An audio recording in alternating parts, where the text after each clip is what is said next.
sejam bem-vindos ao podcast da Galápagos Capital, a Evolução Natural. Meu nome é Rebeca Nevares e hoje eu estou aqui para a gente falar do nosso primeiro assunto, que é Research by Galápagos Capital. Vamos falar de todas as tendências do mercado, da economia global e economia doméstica com a nossa economista-chefe, Tatiana Pinheiro.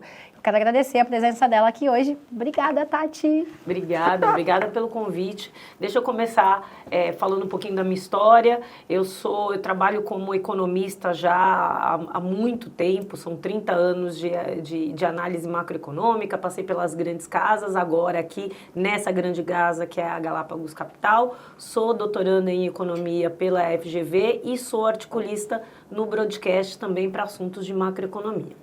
Bom, para a gente começar, eu queria que você falasse um pouco da economia global, né? Como que você está olhando, principalmente o que impactou no mês anterior, mas o que a gente tem que estar olhando para frente. Sim, olha, o grande ponto aí do mês de agosto foi o sinal verde de início de corte de juros nos Estados Unidos. Então, os dados econômicos já estavam sendo melhores, né? O segundo trimestre teve inflação menor do que o esperado, teve criação de mercado de trabalho também um pouco mais fraca, sinalizando aí que a desaceleração da economia americana já começa a ocorrer. E com isso o mercado já precificava, já mesmo antes desse último mês, já precificava uma grande probabilidade de início de corte de juros agora na decisão de setembro. Mas, nesse mês que passou, teve um evento, o Jackson Hole, onde o Jerome Powell, presidente do Banco Central americano,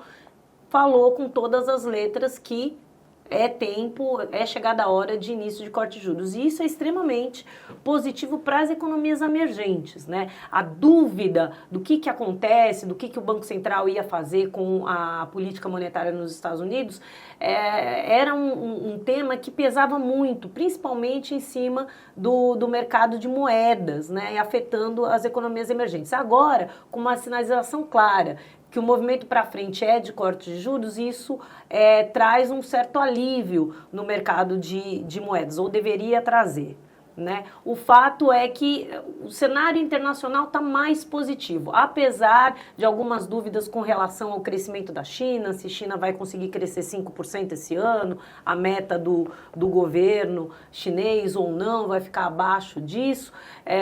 Apesar desse ponto, apesar desse debate também da eleição americana... É isso que eu ia falar, sobre as eleições. Você não acha que não vai ter nenhum impacto nisso tudo? Vai ser normal? Vamos continuar baixando juros independente do que acontecer nas eleições? Eu acho que sim. Eu acho que essa sinalização firme do Jerome Powell, eu acho que é uma indicação de que o Banco Central lá vai iniciar o processo de ajuste de corte de juros independente do ciclo eleitoral. Agora, a eleição é importante sim, isso é um bom ponto que você ressaltou. A eleição ela é importante no sentido de o que o mercado espera de política macroeconômica para o próximo governo, seja Trump ou seja Kamala, o que é isso de política, o que acontece com as principais variáveis. E aí, né, isso explica um pouco. Apesar desse sinal verde de corte de juros nos Estados Unidos, que deveria ter dado um efeito melhor para as moedas, principalmente emergentes, a dúvida com relação ao que é política fiscal, o que vai ser trade war, o que vai ser política comercial para frente, isso acho que bloqueou um pouco esse movimento que poderia ter sido mais positivo para as moedas como um todo. Ainda está nebuloso, né, no final do dia, porque não se sabe o que vai ser da política econômica dos Estados Unidos, dependendo do candidato. Isso. Que eu acho que vai ser pauta para o nosso próximo podcast do mês que vem, né? Claro, claro. Bom, trazendo agora aqui para o Brasil, né, você falou que algumas economias avançadas estão olhando para baixar juros, né? A gente está falando dos Estados Unidos, Chile, México, não só as avançadas, emergentes, como eu estou falando aqui, mas no Brasil a gente segue pressionado e talvez até nem baixe mais juros. Conta um pouquinho dessa história aqui no Brasil. Então, enquanto as economias, tem algumas economias ou se mantendo no ciclo de corte de juros ou iniciando, como é os Estados Unidos, aqui no Brasil tem uma probabilidade não trivial do Banco Central retomar a alta de juros, né? Então, o mercado de juros precifica no curto prazo, nos próximos 6 meses, entre a reunião de setembro e a reunião de março do ano que vem, um mini ciclo de alta de juros de 180 pontos, né? Isso daí daria mais do que 25 pontos de alta por reunião de setembro até janeiro. Que deixa todo mundo ainda mais pressionado, né? Isso. O que a gente acredita? O que nós, como área econômica, o que a gente acha que é recomendável? O que a gente acha que é recomendável é a manutenção da taxa de juros e não esse mini ciclo de alta de juros, né? Principalmente se a taxa de câmbio ela permanecer aí em torno dos 5,50, 5,60, a gente não vê necessidade de uma volta de elevação da Selic. Seria necessário se o câmbio continuasse na tendência que a gente viu nos últimos meses de depreciação cambial. Se o câmbio continuasse escalando dos 5,50 para os 5,70, 5,80, indo mais próximo dos 6, aí caberia um ciclo de alta de juros, porque precisa conter esse efeito da depreciação cambial em cima da inflação. Mas o câmbio estabilizando aí entre os 5,50 e 5,60, não, né? A gente tem que... Um ponto que eu sempre ressalto é o seguinte: com essa alta de juros precificada pelo mercado, com a Selic indo para 12%, considerando a expectativa de inflação, isso daria uma taxa de juro real de volta para os 8%. A taxa de juro real em 8%, juro real é a taxa nominal descontada da inflação. Esse patamar de 8% a gente teve, mas a gente teve lá atrás, em agosto de 2023, no auge do aperto monetário. Desde lá para cá, a gente cortou taxa de juros, né? E a inflação, ela está cadente, agora caindo de uma maneira mais lenta, mas ela vem caindo. Ela caiu de 10 para 4,60, agora já está mais ao redor de 4%. Então, voltar com essa taxa de juro real para 8%, fazer um aperto adicional de política monetária, nesse atual momento onde as economias estão cortando juros lá fora, a atividade econômica nos Estados Unidos começa a desacelerar. Aqui no Brasil, em algum momento, ela também deve desacelerar. A política monetária, a política fiscal, o governo tem que fazer ajustes daqui para frente da política fiscal. Muito provavelmente a política fiscal ela não vai estar tão expansionista como ela está agora. Essa junção de fatores, elas não recomendam um aperto adicional da taxa de juros e a taxa de juros voltando para 8%. Vamos falar um pouco dessa troca entre Roberto Campos e Gabriel Galípolo.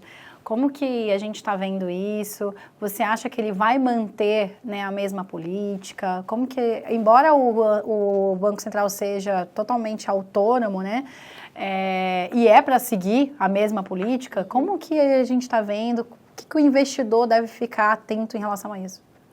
Olha, não é só o Galípolo que entra como novidade dentro do board do Banco Central, né? Ele sai de diretor de política monetária e passa a ser presidente do banco. Você vai ter ainda, vai ter mais 3 trocas de diretoria, incluindo com a dele, né? Com a de política monetária, que vai ter que entrar um novo nome. Tem mais 2 outras diretorias mais vinculadas à gestão, fiscalização, que vão ser novos nomes. E ao longo de 25 para 26, a gente tem a mudança da diretoria de pesquisa econômica, que essa sim é mais vinculada à decisão de política monetária, o dia a dia da condução de política monetária. Então, é um Banco Central que vai se renovando com o fim dos mandatos e vai adquirindo uma cara nova. E é aí que está o ponto, né? A instituição Banco Central, ela tem tempo suficiente no Brasil, desde a adoção da meta de inflação, que foi lá em 1999 até agora. Então, ela é madura o suficiente para a gente acreditar e esperar uma continuidade da atuação do Banco Central, responsável, mantendo, mirando, né, a manutenção dos preços e da inflação baixa, cuidando para minimizar aí os impactos em cima de atividade econômica. Mas o mercado tem uma dúvida, né? Como eu disse, tem uma mudança aí que não é só de presidente, é de diretoria como um todo. Uma equipe, né? A equipe como um todo, conforme vai vencendo o mandato. E o mercado tem medo dessa nova diretoria como um todo ser mais leniente com a atividade econômica e ter uma preferência maior por atividade econômica, né? Mais leniente com inflação e preferindo mais a atividade econômica, né? Então, a relação de preferências ali na decisão do Banco Central se alterando. E isso está relativamente, isso está nos preços, né? Isso está tanto nessa alta de juros no curto prazo, que a gente acabou de conversar, como também ao longo, quando você olha a curva de juros, né, mais a metade da curva, mais para o final da curva, o mercado tem uma precificação de uma Selic que continua em 2 dígitos. Eu acho que isso, em grande parte, é esse medo com a leniência. Isso é uma coisa que a gente vai ter que provar no dia a dia. Como o Roberto Campos, na fala dele na semana passada, ressaltou bem, credibilidade não é um fator que você conquista uma vez só. É no dia a dia. Vai ser na condução, vai ser na construção que essa nova diretoria vai fazer de política monetária e decisão a decisão, de 45 em 45 dias. Mais do que um evento específico, começa a aumentar juros agora em setembro, ou mantém juros em setembro, mais do que uma decisão em específico, vai ser no dia a dia que esse Banco Central novo vai ter que se provar na condução de política monetária e na manutenção da inflação baixa. Cena dos próximos capítulos, então. Cena a gente vai ter que aguardar. Até porque a gente está muito acostumado com o Roberto Campos, né? Assim, ele fez um grande trabalho, então tá todo mundo... Como será que vai ser? Acho que os investidores eles acabam enxergando um pouco dessa forma. E aí eu queria até, levando para esse lado de investidor, eu queria que você falasse um pouco dos riscos, não especificamente dos juros em si, mas os riscos tanto das economias globais como a economia doméstica, o que a gente tem que estar atento para esse próximo mês?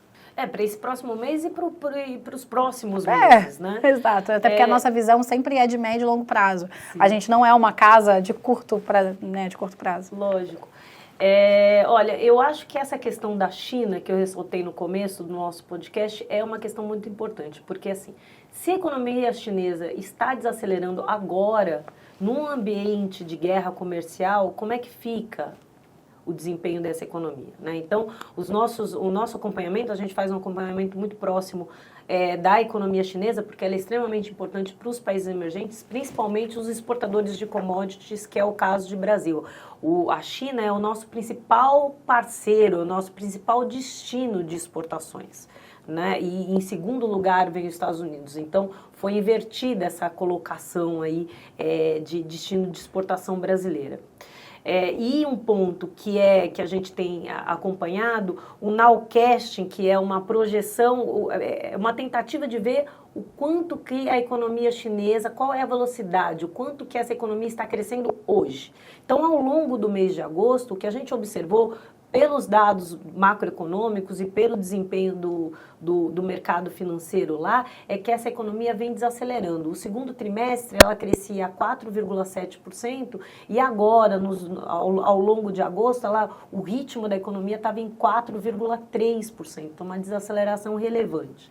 Né? E num ambiente onde a guerra comercial, o aumento das alíquotas, ele pode ser mais intensivo a partir de 2025, como é que fica essa economia? Então esse é um risco que a gente tem que olhar de perto, porque a economia chinesa mais fraca é menos demanda para os produtos brasileiros e é um mercado cambial mais difícil para a gente, é um movimento de fraqueza da nossa moeda, muito provavelmente, se esse cenário de trade war se confirma. Então, esse é um primeiro risco, né, que é o da economia chinesa.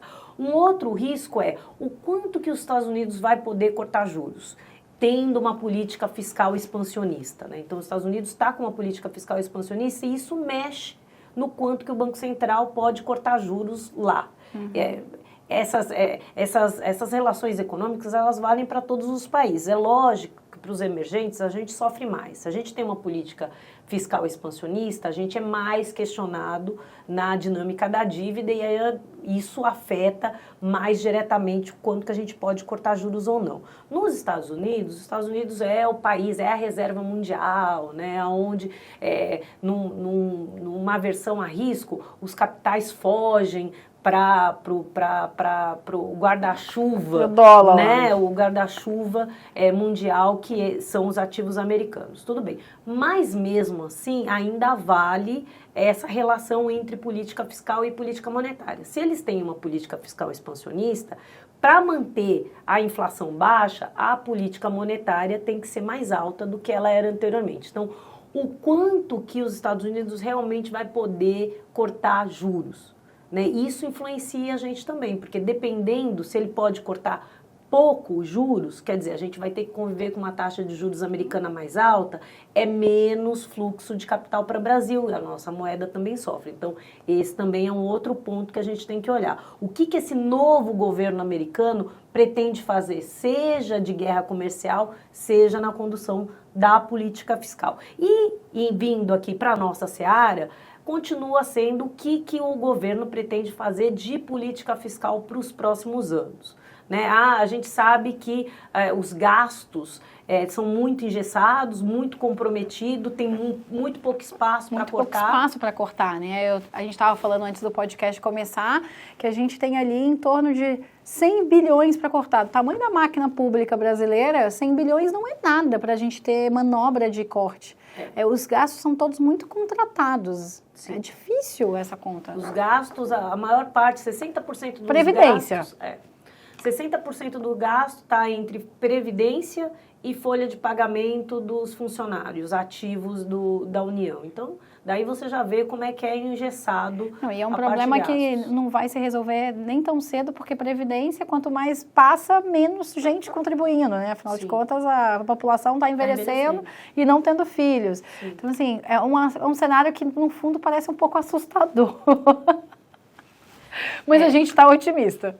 A gente tem que endereçar. É assustador, sim, só que o governo tem ferramentas para tentar suavizar esse futuro mais apertado do fiscal. Dá para fazer, dá para você reorganizar os gastos no Brasil. O problema do orçamento brasileiro é o direcionamento dos gastos, não o tamanho. Nós temos aí quase 3 bilhões 3 trilhões disponibilizados para despesa. Então, não é pouco orçamento. Dinheiro tem. A gente só precisa realmente debater aí a distribuição dos gastos, né? Para não ter que pesar a mão em arrecadação. Porque eles não tem que aumentar imposto, né? Que é um pouco do que a gente está fazendo nesse primeiro momento. Então, eu elencaria esse como um principal risco aí de monitoramento por parte dos nossos investidores. Como é que vai ser a condução da política fiscal aqui no Brasil. Legal. Bom, a gente falou muito aqui sobre economia e a gente falou dos riscos para os investidores. Para falar de alocação, no nosso próximo podcast, a gente vai falar da evolução, né, do seu jeito de investir, de como que você que está assistindo a gente pode alocar diante de tudo que está acontecendo aí no Brasil e no mundo. E aqui na nossa área de research, a Tati tem um time, acho que você podia falar, explicar um pouquinho mais para quem está assistindo, Tati, como que a gente olha, quais são os relatórios que a gente tem, para as pessoas entenderem que a gente está olhando sempre com essa visão de futuro. Sim.